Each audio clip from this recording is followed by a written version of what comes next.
వారు గట్టి పోటీ ఎదుర్కోబోతున్నారు. నేను ఎక్కడైతే గట్టి పోటీ అని సంబోధిస్తానో అక్కడ మా మార్జిన్ ఆఫ్ ఎర్రర్ ఏదైతే ఉంటుందో +or-3% లోబడి ఫలితం ఉండే అవకాశం ఉంటుంది.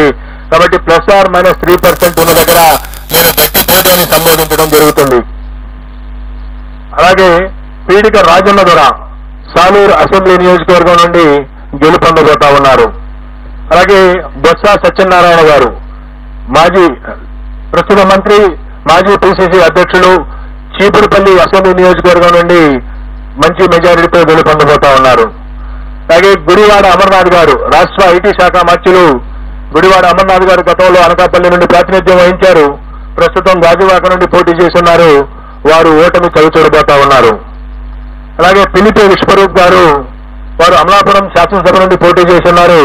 వారు గెలవబోతా ఉన్నారు. అలాగే కారుమూరి నాగేశ్వరరావు గారు వారు తణుకు నుండి ప్రాతినిధ్యం వహిస్తా ఉన్నారు. వారు రాష్ట్ర మంత్రి. వారు ఓటమి చవిచూడబోతా ఉన్నారు. అలాగే చెల్లిపోయిన వేణుగోపాల్ గారు రాజమండ్రి రూరల్ నుండి ప్రాతినిధ్యం వహిస్తా ఉన్నారు. మంత్రి. వారు కూడా ఓటమి చవిచూడబోతా ఉన్నారు. దాడిశెట్టి రాజా వారు తుని అసెంబ్లీ నియోజకవర్గం నుండి ప్రాతినిధ్యం వహిస్తా ఉన్నారు. వారు గెలవబోతా ఉన్నారు. అలాగే కొట్టు సత్యనారాయణ రాష్ట్ర దేవాదాయ ధర్మాదాయ శాఖ మంత్రులు. వారు తాడేపల్లిగూడెం నుండి వారు పోటీ చేసి ఉన్నారు. వారు ఓటమి చవిచూడబోతా ఉన్నారు.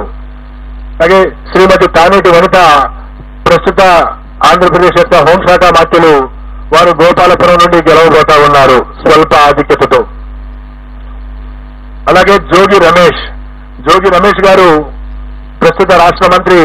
వారు పెనమలూరు నియోజకవర్గం నుండి గతంలో పెడన నియోజకవర్గం నుండి శాసనసభ్యులుగా ఉన్నారు. ఈ ఎన్నికల కోసం పెనమలూరు నుండి పోటీ చేశారు. వారు గట్టి పోటీ ఎదుర్కొనబోతా ఉన్నారు.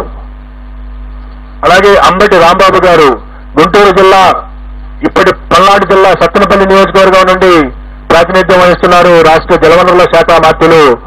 వారు గట్టి పోటీ ఎదుర్కొనబోతా ఉన్నారు. అలాగే శ్రీమతి విడుదల